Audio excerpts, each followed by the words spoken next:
So I was very excited about that. Okay, so actually you are the last session in this room. Very good. You actually don't have to, you are technically, you're not on the time limit, okay? Beautiful. So I can go until the people get tired of me. Yep. Good. So let me just refresh it over here. Okay.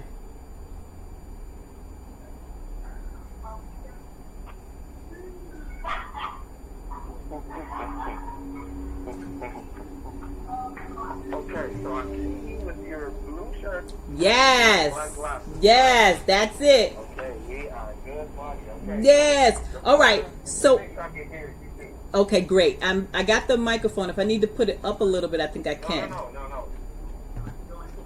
Can you hear, right? Yes. So I'm in multi-purpose. I'm in multi-expression room 4. Correct. Okay. All right. Bingo. I see it. Okay, great. Because I want to keep my eye on the chat. So I set it up on my iPad so that I can actually see it. Beautiful. Okay, good. All right. So now we got to let the people come on in the room. Come on in the room. Because right now, you and right now the only live sessions that are going on are you and I believe Pastor Shepherd. Okay, great. Okay, good. So you're good to go. Beautiful. All right. So do I see people that are coming into the room, or I'm just looking at the chat? Really, that's how I can tell. You really, just look at the chat because Got it. the way it is on Brushfire, they're not set up to where it's populating the numbers of the viewers. Got it. Okay, perfect. Thank you. Yep. No problem. I appreciate it. Come on in the room. Come on in the room. All right. I need somebody to talk to me. I need somebody to tell me if you are with me. Come on in the room. Come on in the room. Come on in the room. Come on in the room. All right. Who's with me? Who is with me? Come on in the room. Come on in the room. Come on in the room. Come on in the room. Come on in the room.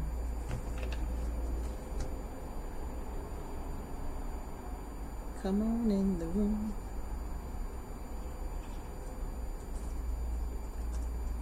Come on in the room. All right, come on in.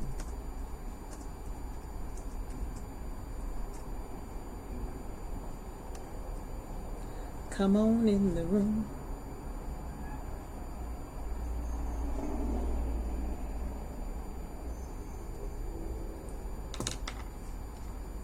All right, let's do it.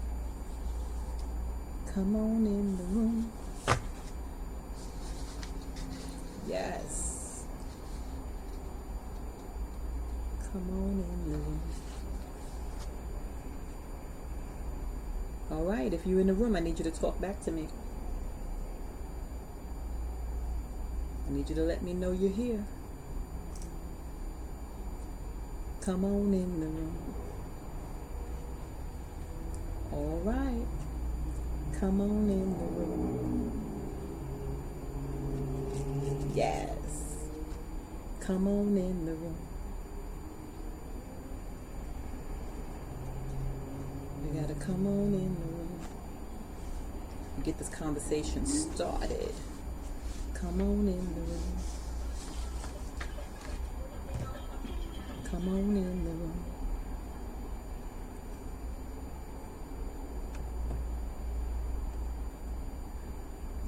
All right. Come on in the room. Yes. Come on in the room. So we can start talking about money. We can start being honest. We can start our healing. We can start our virtual healing. Healing from all those things that keep us back. Healing from feeling like we need to impress other people. Healing from the spirit of failure and of not enough. Healing from the feeling of lack. Healing from the financial dis-ease. Come on in the room. We're going to heal from all of that today. We're going to realize that we're going to recognize how we form our attitudes about money so that we can develop a positive relationship with our money. So now if you're here, I come from a talk back church. I need you to talk back to me. I need you to let me know that you are with me. Come on in the room. All right, all right. Come on in the room. All right, if you see me looking down, I'm looking at the chat. So the camera is in front of me and the chat is over here. So I want to make sure that I see you and that I know that you're here with me so that we can have a conversation. Because that's what this is about. This is not about me giving you a 1-2 hour dialogue. This is about us having a conversation. I need you to tell me what your symptoms are so that we can work on healing, so that we can work on our relationship with money. I mean, that money, it's tough. It's tough. We desire it. We want it.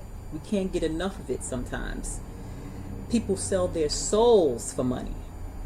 We demonize it. We're afraid of it.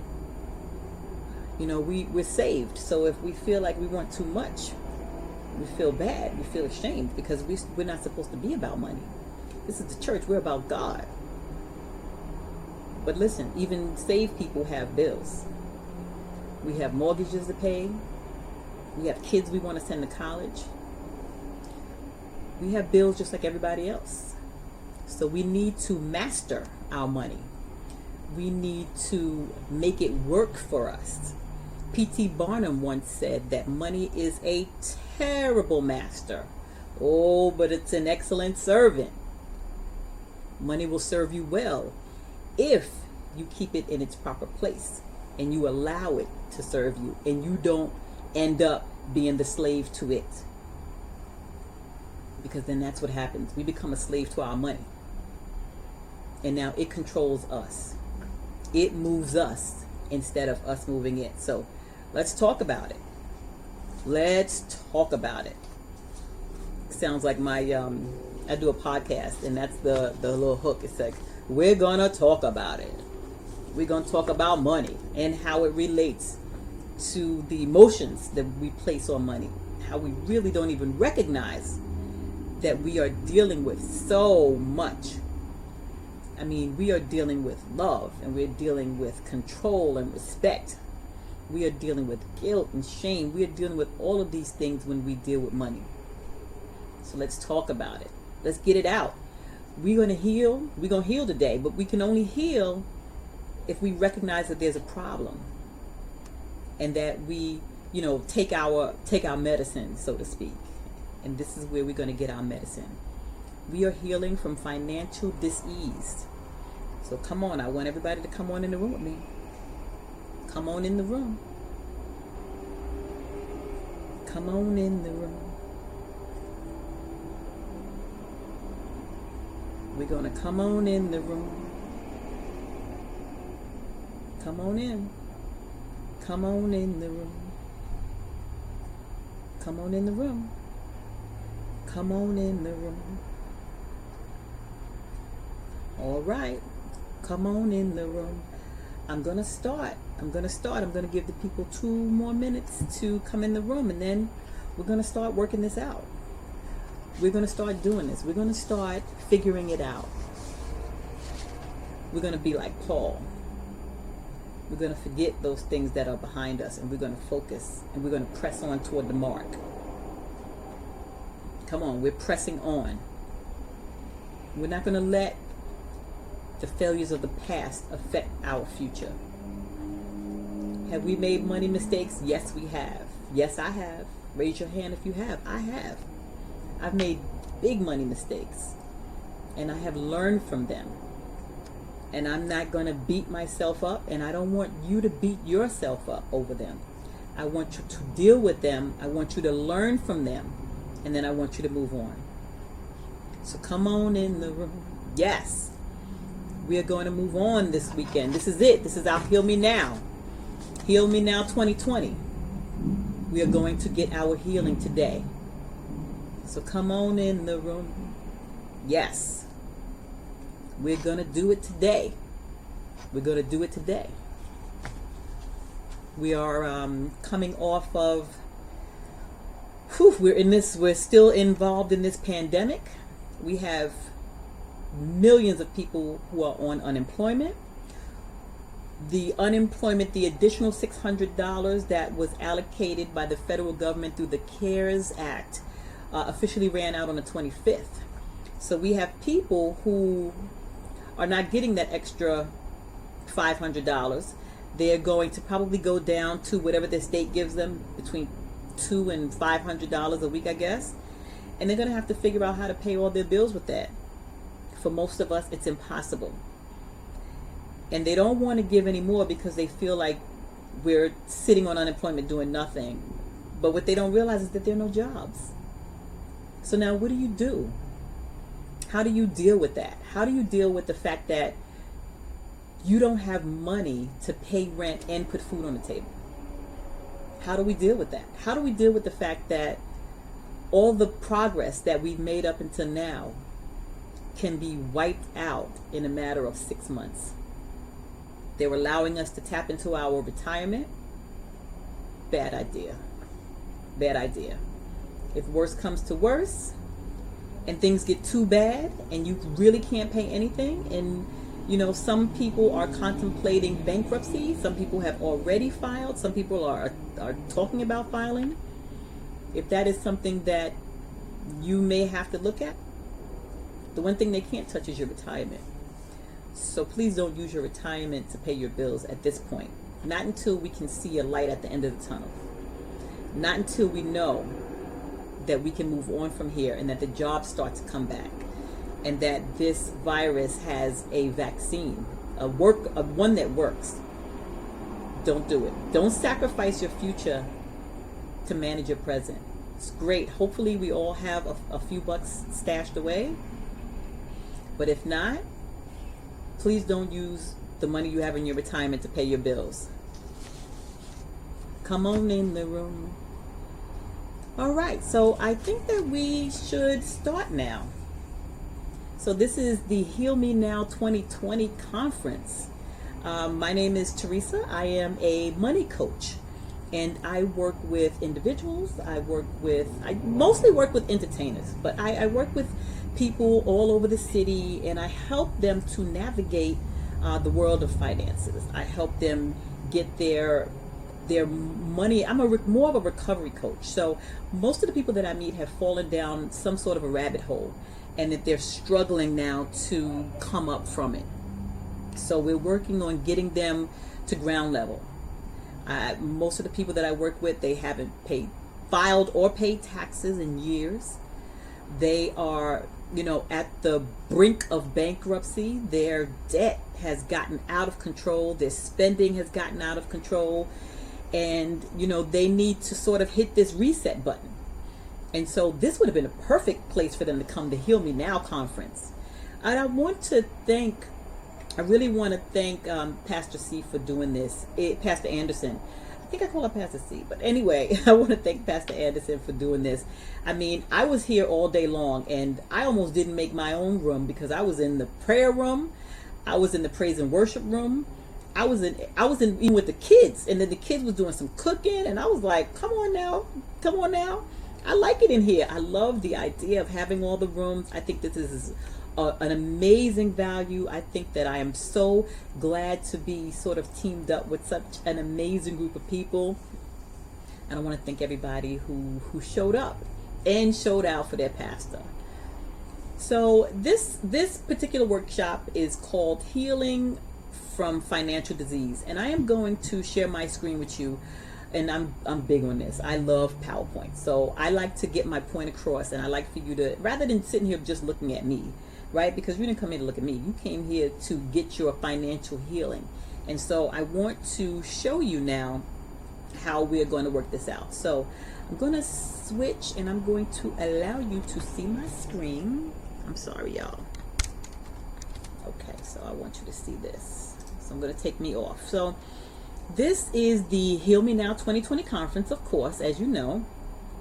And we are looking at a healing from financial disease. And so you see the little stethoscope? This is how we come in. Right? We come in knowing that something is wrong. We don't know exactly what it is that's wrong, but we know that something is wrong. And so we go to the doctor and we say, listen, I have this is wrong, and that is wrong. Help me. And so they look at your situation and they try to figure out what exactly is going on. So this is about financial recovery, which my specialty is financial recovery, and it's about making the comeback. This is about making the comeback from the brink of everything falling apart. This is about healing from financial trauma, which is the goal of this session, to help you heal from the trauma that surrounds you in money and to develop a healthy relationship with money, right? Because that's really what it's all about. In Philippians 3:13, no, dear brothers and sisters, I have not achieved it, but I focus on this one thing. Forgetting the past and looking forward to what lies ahead, I press on toward the goal. So like Peter, in his letter to the Philippians, the people of Philippi, we are going to forget all of those things that are behind it. I don't care how many financial mistakes you have made. I don't care how many unopened envelopes you have in your dresser drawer right now. The bill collectors are calling your phone day and night. We are going to start from here, and we are going to heal from that. We are going to gain some perspective and insight into the ways that we use money. And most of these ways are very, very subconscious. You are not necessarily aware of them, but they act out and they play out in our everyday lives. And which is how we're going to discover how these patterns show up in our finances. And then I'm going to give you a couple of tools to take with you that's going to create a roadmap to the success that you are looking for. So they say that if you always do what you always did, you'll always get what you always got. Now that saying was attributed to Albert Einstein, but I swear my pastor says it probably once a month. You have to change if you want something different. You cannot continue to do things the same old way and expect different results. It just doesn't happen. And so at some point you have to put a period at the end of a thing, and you have to move forward and say, I have to do this thing differently. I have to look at this thing differently. I have to be different. And it's not easy, because it's not easy to know that what we do is not the best, because we have the best intentions. Nobody ever says, I want to go into debt. Right? Nobody ever says, I want to jeopardize my family's financial future by not paying these bills, or I want to have bad credit. Nobody ever goes into it like that. It's a situational, and it's things that happen. And just like COVID is a perfect example, because it's happening on a global level, so that people can see that there are things outside of your control that affect your dollars. And even though I always tell the people that I work with, they need to have some money set aside for emergencies. You must have a few dollars set aside. Grandma and mama always said, save some money for what? A rainy day. And sometimes it drizzles, but sometimes, like now, it is pouring. And we wish we had that emergency fund. But I'm going to be very honest with you, even if you had it, I don't necessarily know that it would have taken you this far. I mean, they say you should have 3 months of living expenses, 5 months, 6 months. we've been out now with COVID. We've been dealing with COVID for at least 4 or 5 months. I think the job started letting everybody go probably March, April. So we've been dealing with this hardcore for at least 3 to 4 months. And so I don't even know if having some emergency fund would have actually saved you. It may have buffered you a little bit, but you can't plan for a catastrophe. You really can't. You could do the best you can, but you can't plan for it. But that's why you can't live on the edge either. You can't live on the edge. You have to sort of set something aside as a cushion so that when these things happen, you'll be buffered.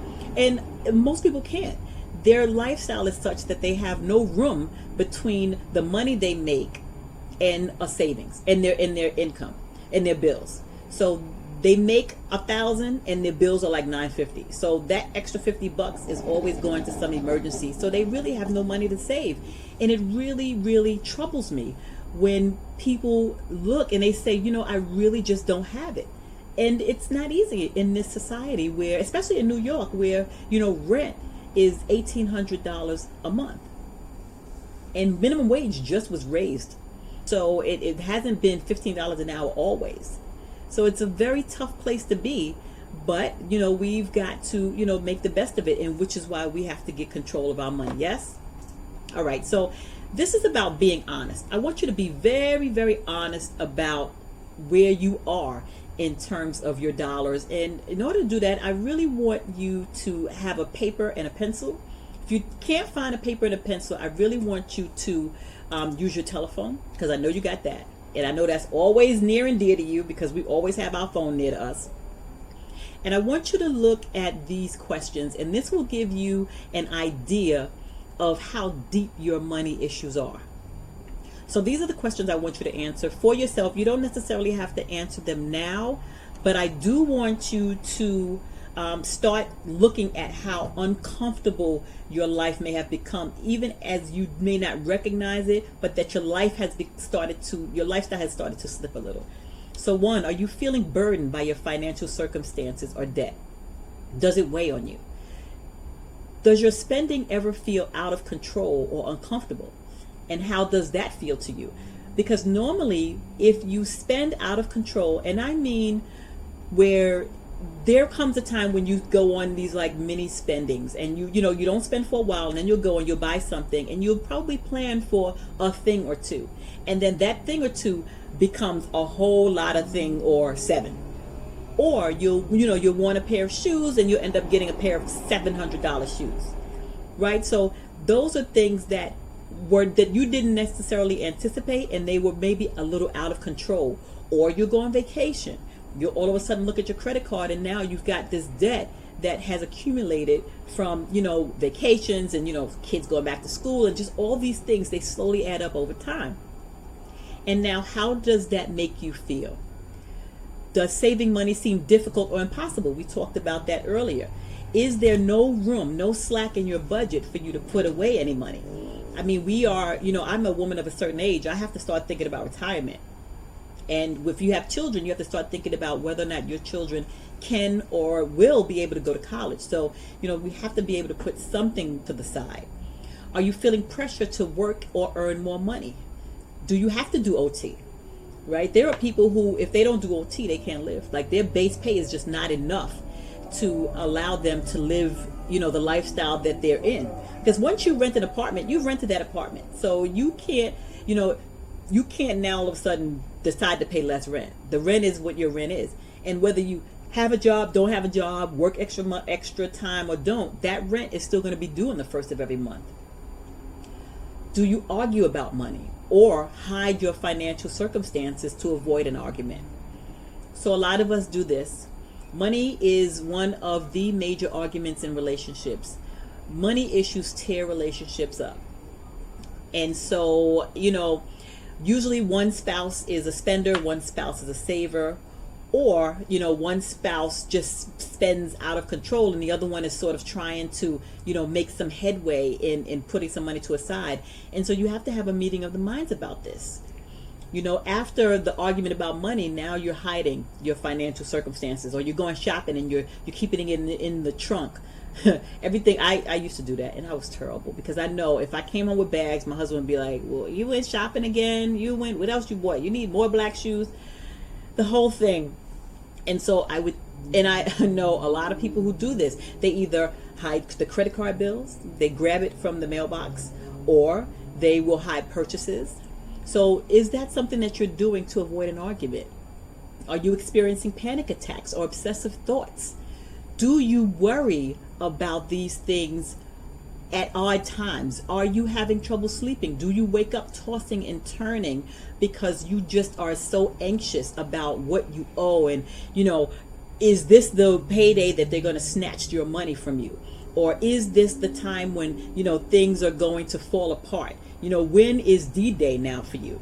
Because it's all a waiting game until you get caught, right? And the debt piles up until that time when you get caught. And so now you've got to, you know, figure out how to get around that. Now, this is probably the worst indicator of you having an issue surrounding your money. And that is, have you compromised any of your social, moral, or spiritual values because of your financial circumstances? Now, this is when all of the above has been pushed towards, you know, the breaking point. When you begin to lie, cheat, steal, because you are in dire straits. If you are, I work with money, and we have to, okay, so I was working as a business manager in a CPA firm, and I work with rich people and I manage their money. So I have access to all of their bank accounts, and these are accounts that they don't even have access to, mind you. I have access to all of their, you know, their funds, all of their mutual funds, you know, just everything. And so they vet us every year. We have to undergo a credit check, and they will look at your credit, and if you have any judgments against you, they give you 30 days to clear them, or they will terminate you. And I thought that was so harsh. I thought, oh my gosh, because I've seen a couple of people who were terminated because they had judgments. I mean, one girl that I work with co-signed, which is a bad idea under any circumstance, co-signed for a motorcycle for her brother. He got into an accident, totaled the motorcycle, and stopped paying because it wasn't, you know, they were sending him bills, but they were sending her bills. And so she didn't have the money to pay for, you know, this note that was on this bike. And so they, you know, they got rid of her because she just couldn't pay. There was like $10,000 balance. She couldn't pay it off. And so they terminated her. So she lost her job because of somebody else's debt.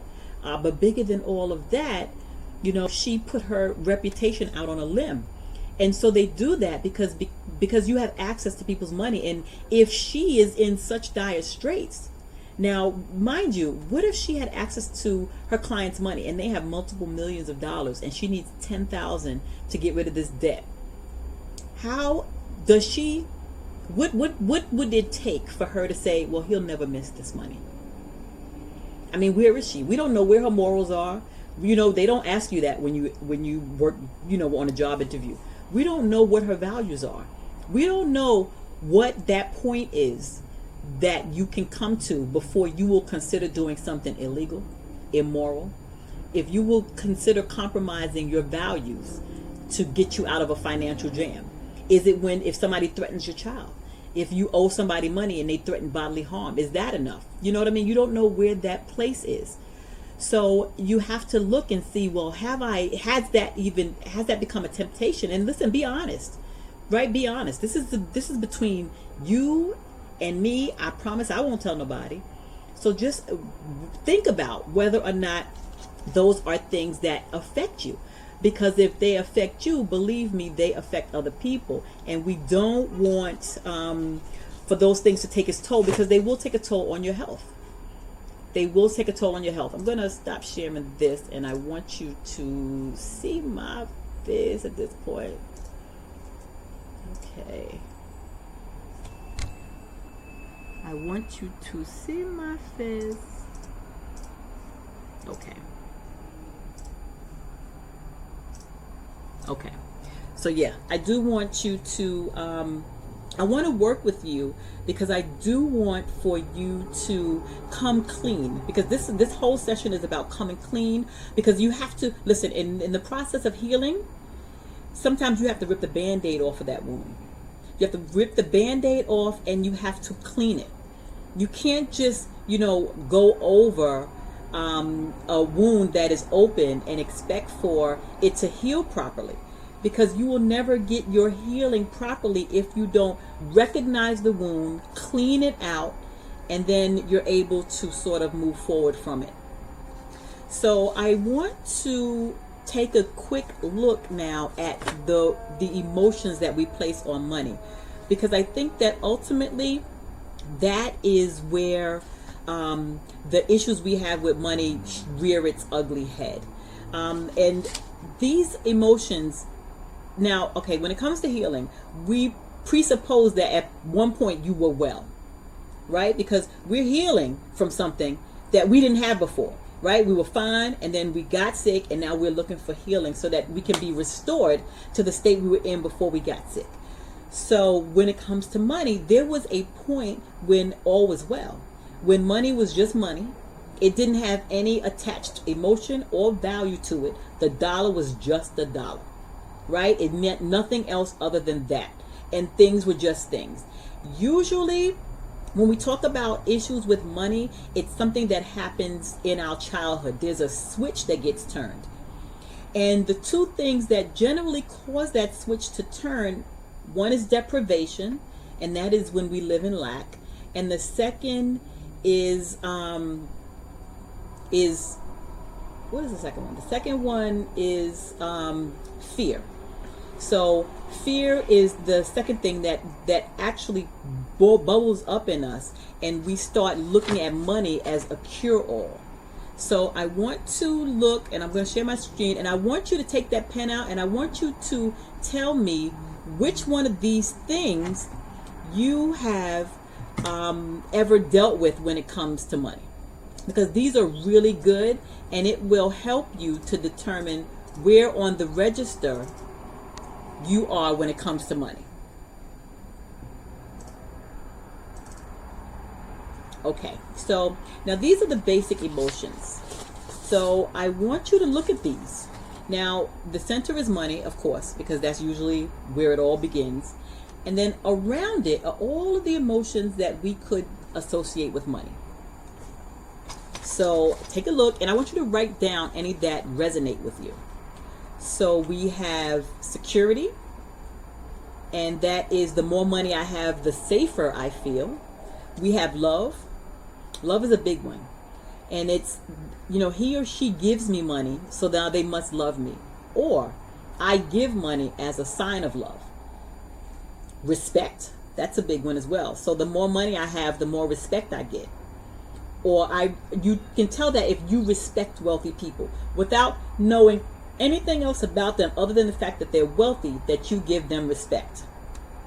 Then there is freedom. There is independence. And that says if I have enough money, I can do whatever it is I want. I can make the rules. Power and control. This is one that most people have a little bit of, and they don't recognize it.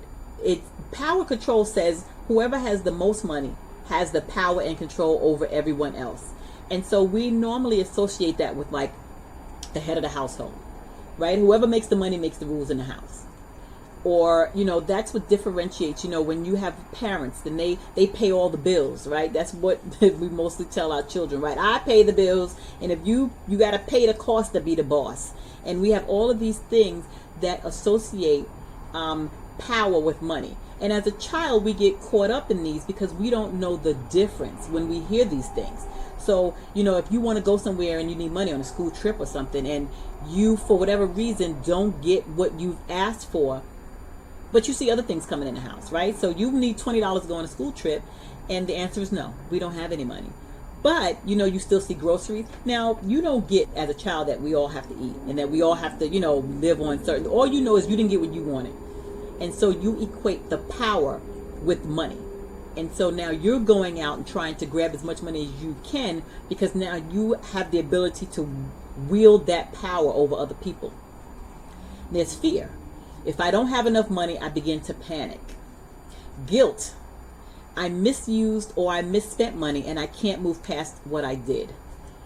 That happens a lot when people have fallen into a hole when they have a family, or if, you know, other people are depending on them financially, and for whatever reason they can't, you know, they can't do the supporting, and so they feel very guilty. You know, they feel very much shame, which is another one. Shame is a little different from guilt. Guilt says I did a bad thing. Shame says I am a bad person. And so shame is a little bit deeper, and a lot of shame that I see comes from people who have been sexually abused. For some reason, sex abuse brings back about an inordinate amount of shame that filters in to almost every single part of your life. And I want to come back to you because I really want to show you this, because I don't think that enough people recognize that guilt and shame are the two big issues that we have. I mean, we talked about living in lack being an issue, and, you know, deprivation, the fact that you, for some reason, you did not get what you needed, and so now this is causing you problems. Understand that what you're doing is now you're buying things, you're doing things to sort of fill that space that never was filled. And I talked about this on the Soul Sisters show, because as a child, I had these very same issues. We lived in lack. We lived in poverty as a child. And so as an adult, when I became an earner, I started buying myself, you know, whatever I wanted, and my debt went through the roof. And I was not super concerned about it, because first of all, we don't talk about money in our household, which is a problem. We really do need to start talking about our kids, talking to our kids about money.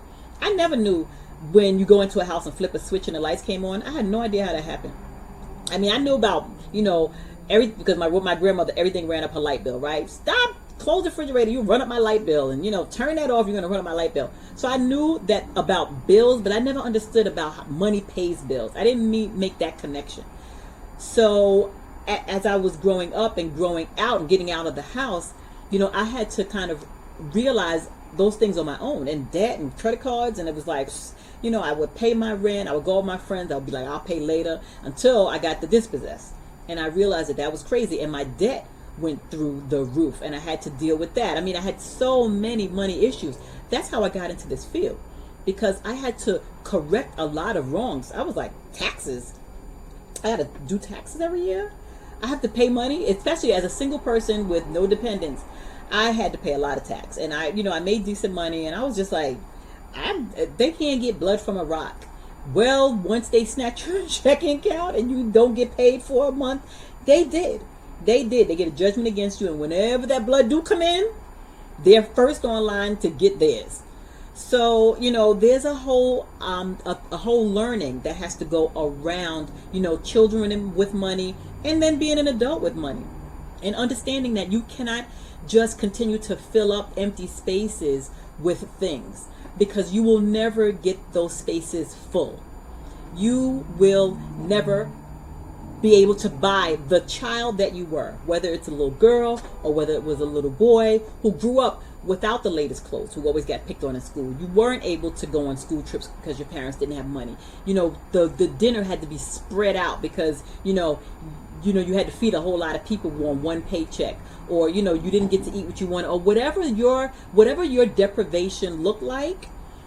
You cannot appease the child you were by having the adult you are now throw money and stuff at it. I don't care how many pairs of Christian Louboutin shoes you buy. That kid still went to bed hungry, and that kid still never went on her field trip. And so we have to kind of understand that this is what we do and work out the issues. And sometimes you have to kind of talk to that little girl in your head and say, I'm so sorry that you had to go through that, but now I have to live for my future, and I can't constantly be looking in the rearview mirror at what happened in my past. And like I said, a lot of women have gone through sexual abuse and molestation. And that brings a deeper sense of shame. So it's not necessarily just the guilt of, you did something that wasn't right. When you run up your bills, you run up your credit cards, you know that you didn't do something, you may have been lax, you may not have paid your bills, you may have gotten yourself into, but you understand that those are bad things and that you are still a good person who maybe have just done a few bad things. Shame, the shame that comes from being, misused as a child, that is much deeper. And shame says, I am a bad person. At my core, I am a bad person. And so it takes a lot more of unpeeling the layers, because that you have to address first, right? We're still cleaning out the wound, right? We're here for our healing, but we still have to clean out that wound. And so this recognizing what the issues are can help us to move forward and clean it up. Because if you don't, I could give you a budget. You know what I mean? I can give you an Excel sheet with a good budget, pretty budget, and tell you that, X percent of your money should be spent on rent, X percent should be go to debt service, and, X percent should be sent to your retirement. I can give you all those numbers. But until you deal with these things, it will never work for you. And even if it worked for a month, 2 months, 3 months, something will trigger you and you will go back to that little girl. And anytime something happens, you will start to repeat those habits, and those things will not just go away. We have to work on them. So this is why we are doing what we're doing, and this is why we're doing sort of a deep dive. We're doing a deep dive into the emotions and the psychology of money, so that when we deal with paper money is easy. Paper money is not the hard part. The hard part is separating the emotions that we put on money, separating the YOLO about it, separating the fake it till you make it, right? The YOLO is you only live once, and that was running around. Fake it till you make it. People, you dress for the part you want to play. So now you have people who don't make no money out here wearing, $300 jeans and $500 shoes, and living above their means and going into debt in order to do it, because they're anticipating that at some point they're going to make money. But listen, that hasn't happened yet. You have to wait until that happens. You can't. And to be honest with you, I like a good pair of shoes, and I'm not one to say you shouldn't have what you want, and you should, but you have to incorporate it into a budget. You just can't go out and buy it because Susie went out and bought hers. There are conferences that happen that I would love. I speak at conferences, and the people in the audience, they dress bad. And I'm speaking, and I'm like, okay, so I have on my Marshall's nice dress, but I'm shopping for the budget I have. I can't shop on your budget. I can't shop on your budget. I have to shop on my own budget. And I have to make sure that I know what my priorities are. And so that's what we have to do now. So I'm going to flip back, because we're looking at the emotions that we associate with money. I hope that you've seen maybe one or two that kind of speak to you. And so you can start to recognize how they play out in your day-to-day life. So the money, the independence. So we get all of that, right? We get that. And we got to be honest with ourselves, have some level of self-awareness. We know who we are and where we stand, so that we can determine what we need to do in order to get past this, right? You know why we do this? Because it's not about the money. What we just talked about is what it's about. Reaction to childhood trauma. Whether lack, abundance, control. I'm dealing with a child, my son, who was controlled by a wealthy grandparent. And we are still dealing with his issues around that, because she uses money as a way to get him to visit. And she uses money, and he's really rebelling about it now, because he's recognizing it for what it is. It is an unhealthy behavior.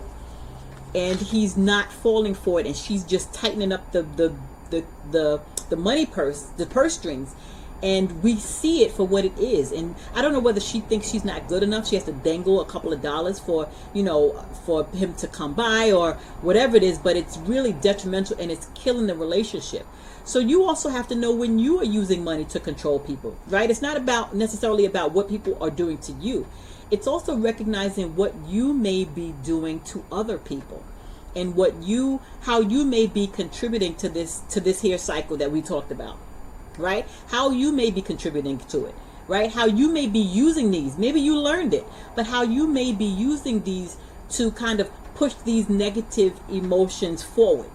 and this is what we want to stop now, right? Because we're still cleaning out the wound. So we look at our attitudes, where they came from, whether they came from your parents or your guardians. Did they fight? Did somebody control the money, right? Did we know that money was a little tight? Did they abuse credit? I mean, these all help to establish what we know to be true about money. And our truth is not necessarily the truth. It's just the truth you learned growing up.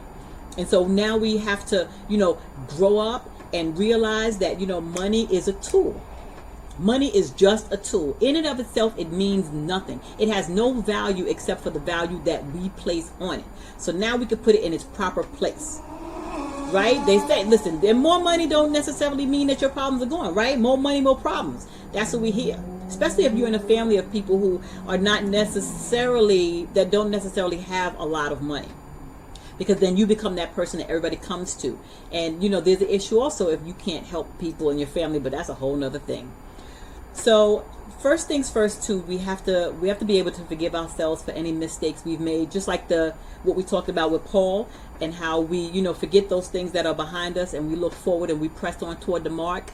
The hardest person in the world to forgive is you. We beat ourselves up because it's easy. It's easier for me to beat myself up than for me to beat somebody else up. I give my clients a lot more grace than I do myself.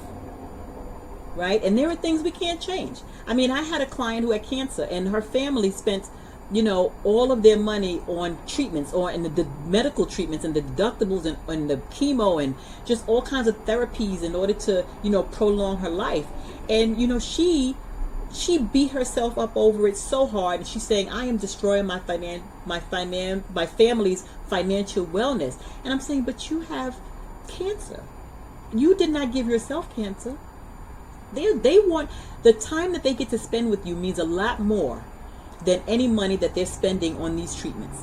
And so you have to stop beating yourself up. These things are not your fault. You have to give yourself a break, right? And stewing over past transgressions and, oh my God, I should have never, did this, or I should have never filed for bankruptcy, or I should have never gave him money, or I should have never gave her money. The poor choices that we've made, it doesn't change where we are right at this moment. So the best thing we can do is to admit where we went wrong, ask for forgiveness if necessary. Not everything you need to ask someone else for forgiveness for. And then you have to repent. And by repent, I mean you revisit that no more. You cannot admit you did wrong, repent, do all of that, and then go back to the same behaviors. That's not repentance. Repentance means you don't revisit that again. And I know that this is a process. It's not something that, can happen overnight, but we have to start and get ourselves back on track. All right, now listen, Jesus is my help, my favorite song. Gotta allow God to help you. We've so far been talking about how we do things in our strength, right? We can't do this in our own strength. We have to have God's help. We need him. We need him to help us. We cannot help ourselves. So we have to allow him to help us. We sort of separate our money and God, right? We go to church, we praise the Lord. Yes, we get paid on Friday. We may do our tithes and offering, but we don't go necessarily to God with our money troubles. We keep it separate. We try to do things in our own strength. We can't. We have to lean on him. Now listen, God can wipe away all your debt in a moment. He can get rid of everything. I mean, he can move mountains for God's sake. But if he did wipe away your debt, chances are you'd be in debt again in another 6 months. So you have to learn and you address these issues. The same way we deal with the people who win, large sums of money in accidents, or the lotto. The people who win the lotto, they almost always lose that money. Unless they had some kind of basis in money management, or understand or get people in place. We don't do that. We get our millions of dollars and we like, yes, I'm buying a house. I want 3 cars. And this is a stereotype. I shouldn't really do that because we all black people don't do this. But when you are not used to having money, it is very easy for all of those terrible habits that you had, for them to just leap out. And now you want everything. Right? Now, God knows that our flesh pulls us towards sin. He knows that our flesh pulls us towards behavior that's not good for us. That's what we have, a sin nature, right? We are pulled towards doing things that are not right, which is why we need to lean on him. We have to lean on him. We have to lean on each other in our community. Develop a sense of people, a community of like-minded folks, like the people that we have here, the people who come to conferences like this, that say, we want our healing. We want to do better. We need God. We need God in this moment. Develop a network of people who believe like you, who want the same goals as you. You may not be able to hang around with your girlfriends who always want to spend money. You know, there are people who are triggers. We talked about triggers earlier. There are places that are triggers for me, and there are people who are triggers for me. Especially people who are in a different income bracket than I am, because now I'm trying to keep up with where they are, and I can't. And remember, I work in music, so I'm around a lot of people who do have a lot of money, and we socialize. And I don't have the budget they do. So I got to make sure that I don't fall into trying to kind of keep up with those Joneses, because that will only have me slipping. And now I got to file bankruptcy, and they're chilling. They still got their money. So hang with people who are moving forward. Develop a network. Use discernment to keep the naysayers and the haters away. So there will always be people that say, come on, you saving for retirement. You might not even make it to retirement. Don't worry about that. Why are you worried about that now? You're 30. You worrying about something that's going to happen when you're 60? Yes, because time moves very fast. Once you hit about 30, 35, you're going to look around, turn around twice, and you're going to be 45. So you have a plan for your life and the way you want your life to be. Keep that plan in the forefront, and don't let anybody deter you from what you want in your life. And in order to keep your goal in the forefront, the next thing we're going to do is we're going to determine what our why is. What is your why? You know that you have to get your spending. You know that you have to get even your income. You have to get all of these things under subjection. And so you have to know why you're doing it. There's got to be, and we keep that why in right in the center. We even some people make vision boards. Some people keep, notes all around, because we keep our eyes on that prize. Because that why will carry you and keep you when your willpower is not enough. That why will save you when you want to buy those shoes that went on sale, but it's not in your budget. That why will whisper to you when you need some retail therapy and you want to run out and go buy this or that. Or if you go into a store like me, who go to Marshall's and Target and all the big box stores, and I go in for one thing and I end up coming out with 42 things, that why will keep you coming out with the one thing you went in for. Or at most maybe 3 or 4, but not the 42. You know what I mean? You all right, so we do some spending. You can plan for it though. You are not going to live like a miser. We don't want to live our lives like a miser. But you can put some brakes on it.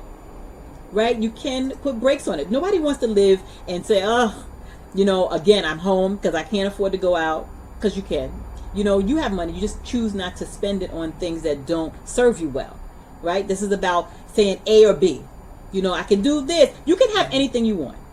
You can have anything you want. The problem is you can't have everything you want. So you have to start making columns. You have to say, I want A or I want B. Right? You have to start making choices. You have to make the best choice for you. And listen, sometimes the choice is, I want to go out to dinner with my friends. Right? Sometimes I want that latte because that caffeine is so good in the morning, and I need that in order to get my day started, and it keeps me from jumping on the people at my job. I need it. So sometimes, the choice is not, I got to add yet another $15 to my savings account. Sometimes that choice is that, I'm going to go have lunch out. I have to practice some self-care, right? Because self-care is also self-love. So you also have to take care of yourself. And that means more than just stacking money in an account. It also means caring for yourself. It doesn't mean buying things you don't need, because that's the care is about buying things that serve you, that you need, that fills you, and not just random miscellaneous things that you just toss in a closet, or you have 5 of it already and you're getting a 6 because you are just trying to throw random things to try to fill yourself up. All right, so we're going to go back to this. So we figured out what our why is, and so now we're going to talk a little bit about those things that keep us, and thank God I got a little extra time here because whoo, I needed it. So we're going to talk about some barriers to building wealth. And you know, now that we are getting ourselves well, we want to make sure that we don't do those things that will keep us from, you know, saving our money and doing what we got to do. You know, not all of us are in catastrophic situations. You know, not all of us are, you know, on the verge of bankruptcy. Most of us are just kind of need to tweak things a little bit. We have to, you know, stop certain behaviors that throw us off track. And so the three common barriers, right, are under-earning, overspending, and chronic debt. Each of these three things can be tackled, but you have to have a plan. Now, I'm going to do under-earning first. Under-earning is not about somebody who's sitting on the couch all day. Under-earners are not lazy people. There are some under-earners who work 2 and 3 jobs. You know, they work maybe in low-wage positions, or for whatever reason, they don't charge enough for their time, right? My mother, she became an under-earner when she left corporate America probably 15, 20 years ago to do social work. She decided she wanted to help people. And so, you know, that she took a huge pay cut. Now, her rent didn't cut, her bills didn't cut, but her salary cut. So she, you know, her life became a little unstable until she kind of got these things back in some kind of order. But so you can work a lot and still be an under-earner. Now, a lot of your worth, and these are people that you work with, they will take your time and your skill and not want to pay you for it. Especially our lovely church folks. And you know who you are. God forbid you find out that Susan knows how to decorate. Susan will be called to decorate everybody's baby shower, wedding, 40th birthday, 50th birthday, sweet 16. They will call her to do everything, and pay her they will not. Or they'll pay her, but it's not nearly what she deserves. So they'll know that, you know, they could pay a stranger in a company maybe $2,500, but they will try to give this poor woman $1,000. And because she is your spiritual sister, she will probably say yes. And that is, at that point, we're sort of taking advantage of her because we're not paying her value. And so now she's being an under-earner. And this is what happens. So we teach the entrepreneurs, and they're young entrepreneurs in our church. And we talk to them about that. You know, they make t-shirts, they make sportswear. If this is what you do, and your t-shirt costs $30, guess how much your friends have to pay? $30. Guess how much your church family has to pay? $30 too. Everybody has to pay $30 because you have to be paid for your time. How do we build wealth in our community if we're constantly trying to undercut each other? We can't do it. We have to pay us. We have to make sure that we pay ourselves what we deserve. Now, I'm not saying you can't give people 10% off, 5% off, but constantly getting 50% is not going to be good. Also, there are people who have a very high tolerance for low pay. So you work in a job and you are not going to fight for a raise. You are going to, you know, just sort of take whatever they give you. You're not going to maybe make a lateral move. You're not going to, you know, increase your skills so that you can demand more money. So all of these things keep you being an under-earner and keep your worth being on the low end. So we want to make sure that we don't exhibit any of these signs. Like I said, you could work very hard and still be an under-earner. So we want to make sure that you get paid for your time and for your talents in full. All right, so now we're going to quickly run into budgeting. I do want to be mindful and respectful of your time. I don't want to keep you here all night long, but I do want to run through quickly some of the benefits of budgeting. I don't really like budgeting. I usually say spending plan because budgeting is like the B word, and people just like diet. Nobody wants to hear diet. They want to hear like your eating plan and how you eat well. So forget that. Pretend you don't see the word budgeting and pretend it says spending plan. So these are the benefits of a spending plan. And we look at Proverbs. And it says, the plans of the diligent lead surely to abundance, but everyone who is hasty comes only to poverty. So you have to be diligent. If you're diligent, that's what budgeting is. Oh, sorry, spending plan. That's what spending plans do. They teach you to be diligent. They teach you to look at the money that comes in so that you can plan accordingly. Don't run out without a plan. You definitely need a plan. So there's a lot of benefits. I'm not going to go through all of these because you probably know most of them already. You know, your security, you know where you're going. It's like driving somewhere you don't know and you don't have a map or you don't have GPS and you just kind of turning left, turning right. You know, you're not really sure, but you know that you're getting closer, but you just don't have a direct plan. So what will happen most times is that you go way out of your way in order to try to come back. So why not have a plan? Why not have the GPS so you can pick the shortest line between where you are and your financial goals? That is what we do when we have a budget. So those are the things that these are also, there's a spending plan. I knew I had it in there somewhere. So this is how you start making your spending plan. Your income, your expenses, your priorities. What are you spending your money on? Do you want to spend for retirement? Do you want to save for a house? Do you want to save for a car? Do you have children? Do you want to save for college? So we have to figure out what those priorities are, and only you can determine what they are, right? I assume when I have you as a client that you are the master of your universe and that you know what your priorities are and you know what you want to save for, and then I help you get to where you want to be. Giving and saving as a priority. A lot of people put giving and saving on the end. I put it up top. Tithing. And I know they say that church people always throw in tithing. And I'm going to be very honest with you. You must tithe and you must give. It's to support your church. Yes. It is to support the place where you are spiritually fed every week and mostly multiple times a week. But it also feeds you. You giving takes the focus off of you and it puts the focus where it should be. The focus is not on the money you have like you're hoarding it, right? Most of the time when you want to keep something, you can't keep it unless you give it away. Once your hand is open, it'll allow that energy to come around. Does that make sense? Giving takes the focus off of you. So you must give, and there is no better place to give than your house of worship, which is what we should all be, supporting anyway.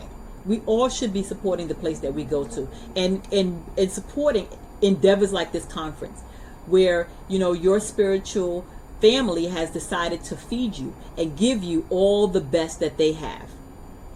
Also, review this spending plan regularly. You have to look at it. It's a living document. Your plans can change. Plans can change, right? Once you buy that house, now you got to save for other things. Once you buy that car, now you have to save for repairs. So spending plans change with increases, decreases in income. It constantly needs to be revisited so you're not working with old numbers. So tips for success. And this is what we want. We want success. I want you to succeed. I know I want you to hit your goals. I want you to be the very best that you can possibly be. I need you to follow these tips. I need you to use an app or a tool to track your spending. Right now, everything is about apps. We're not writing down or, what everything we spend generally on pieces of paper with pens. We are going into an app like Mint. We are going into an app that you can put in your expenses and it will actually tell you how much you can spend for this or that. So it will help you at the end of the month. You can look at it and it will help you track your spending for you. There are savings apps. There are investing apps. Robinhood, great investing app.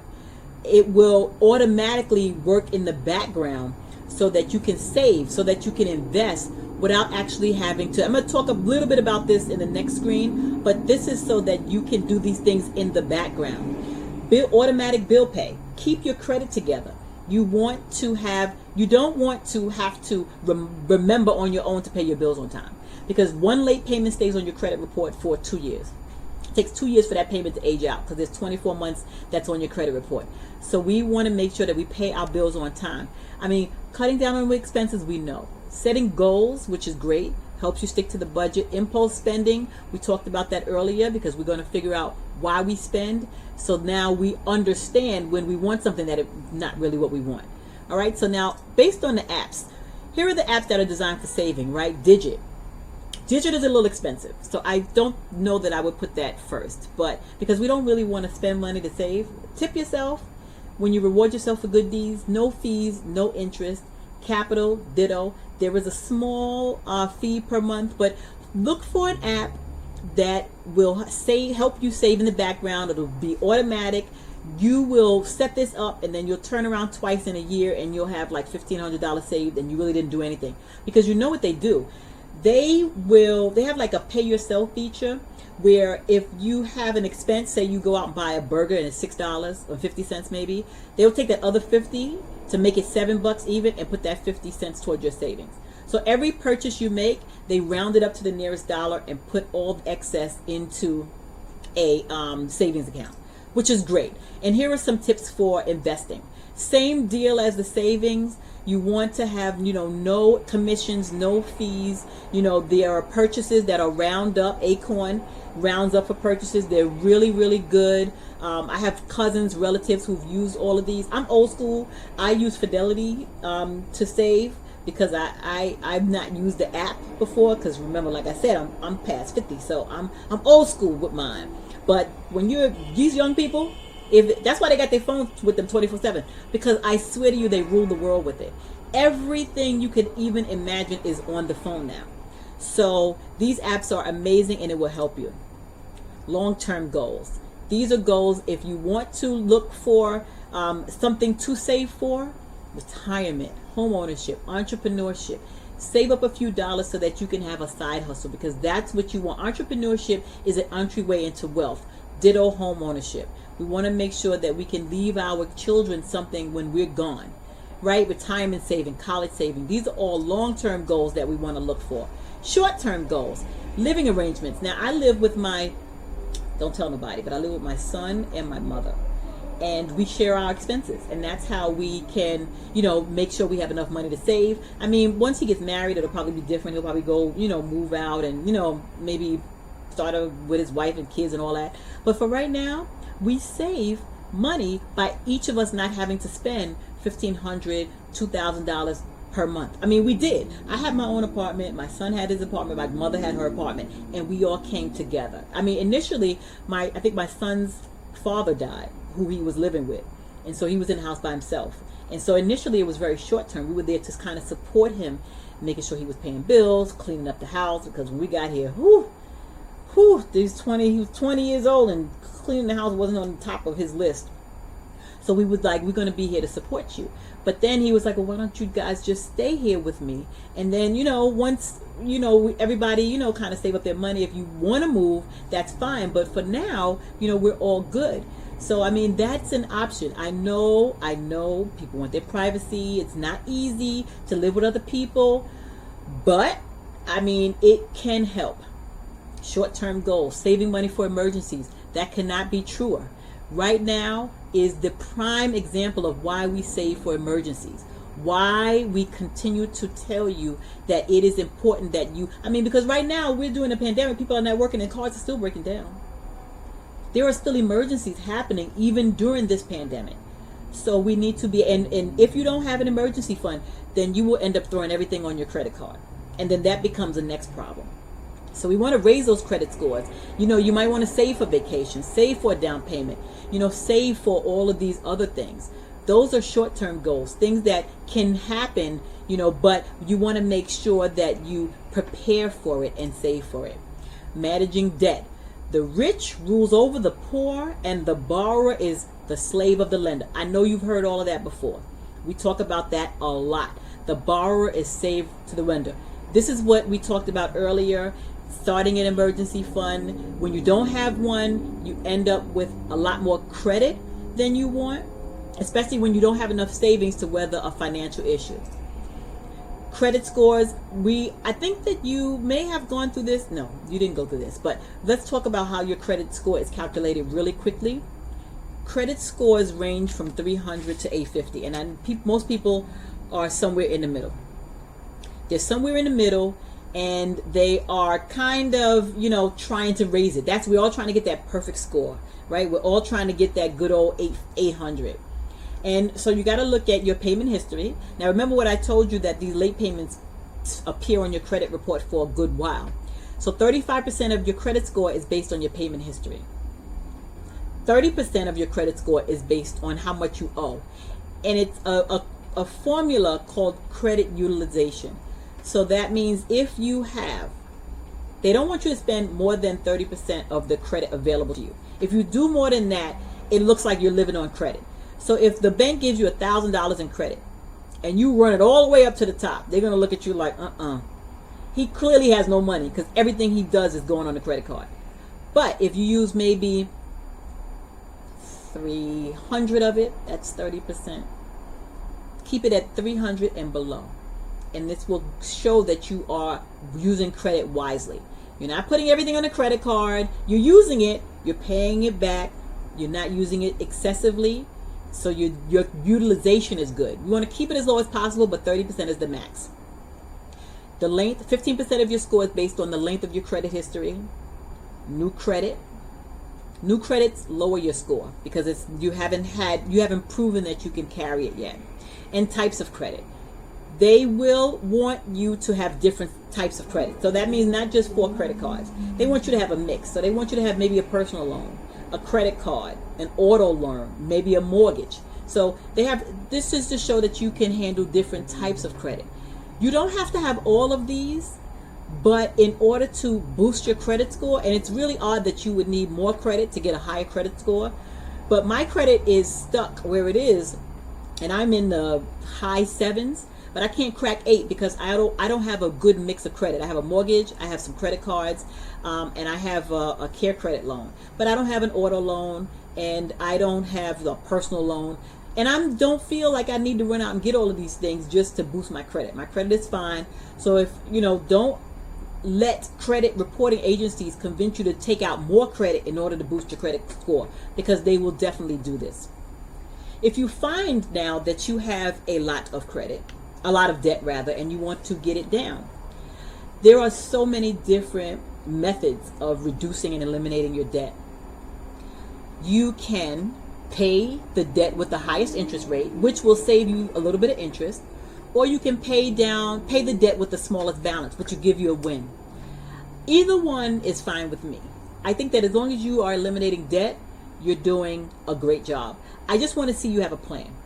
I don't want it to be, this week I want to pay this, and then, next month I'll pay more on that. I want it to be some kind of cohesive strategy to pay off this debt, and not just some kind of a random, thing that you do in order to get rid of it. So that pretty much concludes my presentation.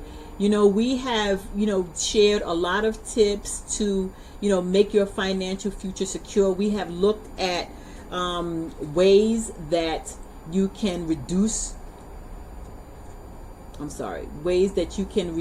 your debt, ways that you can deal with your credit. So we've really looked at a whole lot of different things today, and I know that some of it can be overwhelming. So I do want you to pick maybe 1 or 2 things and try to work on those. Like, don't try to do 15 things at the same time, because believe me, you just overwhelm yourself, and that never really works for anybody. So I want you to start being intentional in your spending and being mindful in your spending. I think that is the first step. We're going to go back to the beginning, right? We're going to begin at the beginning. We are going to look at how we spend our money, be very intentional with it. I want you to don't buy anything unnecessary, and I say unnecessary in quotes because we did talk about what necessary is versus what some things, because who wants to live in a world filled without pretty things, right? Without candles, or it's just that we can't be excessive, right? We have to spend within our limits, within our budgets. So listen, if you need any additional information, or you want to kind of go over this again, feel free to email me. My email address is Teresa, THERESA, at IamTheServant, which is exactly the way that it sounds, Teresa at IamTheServant.com. If you need strategies, if you need some way, or if you have questions about the questions that I sent you, right? I gave you like 5 questions or 6 questions about how money is impacting your day-to-day life. Like you're grinding your teeth when you sleep because you've had all these things. If you want some tips on how to cope with that, or if you want to figure out some strategies to deal with some of these issues, reach out to me, email me. I am definitely available to you, and I will definitely help you on a path to kind of getting your financial life sorted out. If you've been impacted by COVID-19, if you've been furloughed or laid off, and all of a sudden you've had a massive drop in your income, and you're trying to really figure out a way and you're not sure, I have resources that are available to reach out to your creditors, to reach out to the people in your life to say, listen, I am going through this thing and I need help. If you're paying student loans, there are forbearances on those things. There are forbearances on credit cards, mortgage companies. They all have programs because they all understand that, listen, we're all in this together. You are not the only one who's dealing with it. I am not the only one who's dealing with it. This is a countrywide issue. And so this is an issue that we all have to deal with, and we all have to help each other. So, that's all I have for you. And I pray peace in your life. I pray a clearer, better financial future. I hope the Lord blesses you each and every day. I hope that all of your dreams come true. And again, if you do need any additional assistance or additional word, please feel free to reach out to me. Thank you so much, and enjoy the rest of the conference. I will see you all back here tomorrow. Right? Tomorrow is, the main session. It's Sunday. So I will be back here with Pastor Anderson. All right? Talk to you tomorrow. Bye.